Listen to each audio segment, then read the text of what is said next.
Oi pessoal, boa tarde. Boa tarde para o oitavo ano. Nesse vídeo eu vou falar um pouquinho sobre a Revolução Francesa. Eu já mandei algum material para vocês introduzindo a Revolução Francesa e eu quero ser bem breve, bem rápida para vocês, apenas para ajudar vocês a entender melhor o material que eu enviei, tá?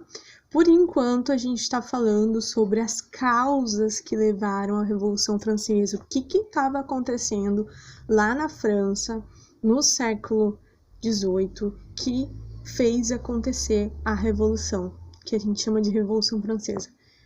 Revolução Francesa, gente, é um dos conteúdos mais importantes, se não o mais importante, para compreender a história do século 18, 19 e até o século 20, inclusive também entender algumas coisas do século 21. Então, gente, o que estava acontecendo nessa França? Aqui tem um mapinha, ó, para vocês darem uma olhada, da França, tá? Vocês lembram que a gente já estudou sobre o Iluminismo, né? Que foi um movimento intelectual que surgiu na França e também em toda a Europa, que tinha várias ideias. Uma das ideias iluministas é que eles eram contra as monarquias absolutistas, tá? Os iluministas eram a favor de dar poder e também dar privilégios para um grupo social importante que surgiu na Idade Média, que é a burguesia. Lembram dos burgueses? Pois então, eles vão aparecer muito na Revolução Francesa e a gente vai acabar falando muito neles. Mas o material que eu mandei para vocês, ele mostra muito de como que era a sociedade na época que aconteceu a Revolução Francesa, tá? Como que a sociedade ela se dividia na época da Revolução Francesa. A Revolução ela vai acontecer em 1789 e vai durar 10 anos, 10 longos anos, importantes anos, até 1799, certo? Então, sociedade, revolução, antes, ali apareceu a sociedade antes da Revolução Francesa, tá? A França, ela vivia o antigo regime, que ela era dominada por um rei, né? Quem governava, uma sucessão de reis, importantes reis absolutistas, o Luís XIV, o Luís XV. O Luís XIV se chamava Rei Sol, né? Ele se achava todo poderoso, todo, né, absoluto. E ninguém poderia questionar o seu poder, já que esse poder era dado por Deus. Aqui tem a imagenzinha que eu mandei para vocês na atividade de hoje, ó. Então, basicamente, a França, a sociedade francesa, ela tinha 3 estados. O primeiro estado, tá aqui, ó. Primeiro estado, o clero, tá? Ou igreja. Então, os bispos, o alto clero, o baixo clero, eles eram privilegiados, eles não pagavam impostos e eles recolhiam dízimo, podiam recolher o dízimo, que era um imposto feudal já, né? Basicamente, a França, no século XVIII, ela ainda tinha muitas características feudais. Lá do feudalismo, lá da Idade Média, existia servidão, né? Os camponeses ainda viviam no sistema de servidão. O segundo estado vai se chamar nobreza, né? Então, aqui a gente tem o segundo estado, ó, a nobreza. Os nobres, eles tinham amplas relações desde a Idade Média com os reis, né? Com as monarquias. Então, eles trocavam uma série de serviços, de favores, juravam lealdade. Os nobres, eles ganhavam títulos de nobreza, terras, né? Tinham vastas extensões de terras onde os camponeses trabalhavam. Os nobres também não pagavam nenhum tipo de imposto, né? E tinham toda uma relação com a nobreza que o outro estado não tinha. E por último, a gente tem o terceiro estado, que é o maior de todos, que é o terceiro estado, que é a burguesia e o povo. Os trabalhadores, os operários que estavam surgindo na França, tudo são terceiro estado. tá? A França, nessa época, ela tinha cerca de 24 milhões de habitantes. Era talvez o país mais populoso da Europa, o reino mais populoso, né? O império mais populoso na Europa.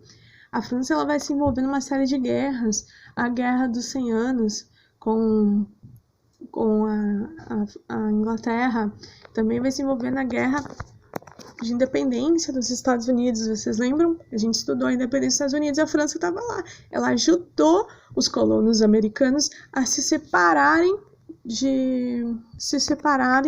da Inglaterra, né? Um momentinho que eu tô me adaptando. 5 minutos. Então, assim, o terceiro estado, ele era o mais numeroso, a maioria da população, burgueses, trabalhadores, artesãos, camponeses, tinha os desempregados, os marginalizados, e ele correspondia a aproximadamente 80% da população francesa, tá? Esses camponeses, a maioria ainda estavam presos no sistema feudal, aquele sistema de servidão, né? Eles não podiam participar da política, nem ocupar cargos elevados da administração pública, muito menos cargos na igreja e muito menos nas forças militares que eram dominadas pela nobreza. E eles eram obrigados a pagar todos os impostos, tá? Aí eu coloquei para vocês uma chargezinha que aparece muito nos livros de... Uma charge que aparece muito nos livros de história. Aqui. Chave. Vê se eu acho ela aqui, pessoal. Aqui ela. Aí eu pedi para vocês falarem um pouco o que vocês enxergavam nessa charge, tá? Então, a gente tem os representantes dos 3 estados, tá?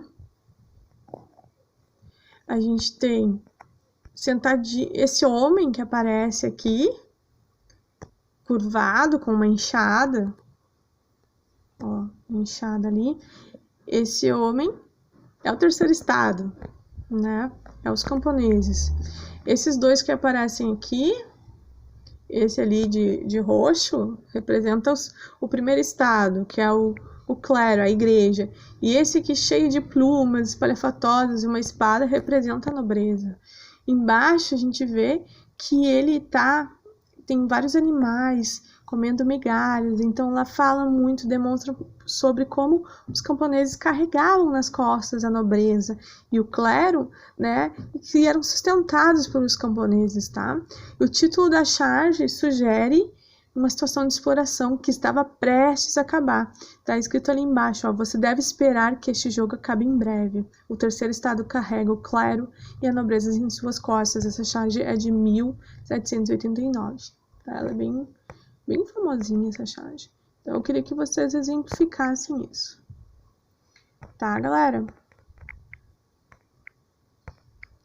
Basicamente é isso. Nas próximas aulas eu vou falar mais informações sobre a Revolução.